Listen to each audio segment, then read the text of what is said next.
আমাদের এক যুবক ভাই প্রশ্ন রেখেছেন অনলাইনে, বাসা থেকে বিয়ে দিচ্ছে না, এখন পরিবারকে কিভাবে বোঝাবো? বাসা থেকে বিয়ে দিচ্ছে না, পরিবারকে কিভাবে বুঝাবেন? সেটা বোঝানোর তো অনেক কৌশল আছে। জি। সেই কৌশলগুলোর মাধ্যমেই বুঝাইতে হবে। আপনি যেমন আপনার জন্য একটা মোবাইল কিনতে হবে, ওইটা আপনার পরিবারকে কিভাবে বুঝান? আপনার জন্য একটা বাইক কিনতে হবে, সেটা আপনার পরিবারকে আপনি ম্যানেজ করতে পারেন।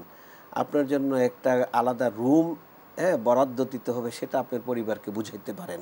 তাহলে বিয়ের মতো গুরুত্বপূর্ণ চরিত্র রক্ষার যে হাতিয়ার, মূল ভূমিকা পালনকারী, এটাকে বোঝানোর জন্য আপনার অনেক ওয়ে আছে, আপনি একটু খুঁজে দেখলেই পাবেন।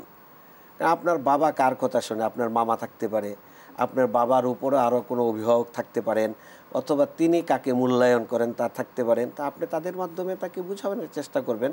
বুঝাইলে অথবা আপনি সরাসরি বলবেন যে বিয়ে করা তো ঈমান রক্ষার জন্য, জি। আমার এই মুহূর্তে বিয়ে না করলে আমার চরিত্র এবং ঈমান রক্ষা করা আমার জন্য কঠিন হয়ে যাচ্ছে, অথবা আমার বিয়ের অ্যারেঞ্জ করা দরকার।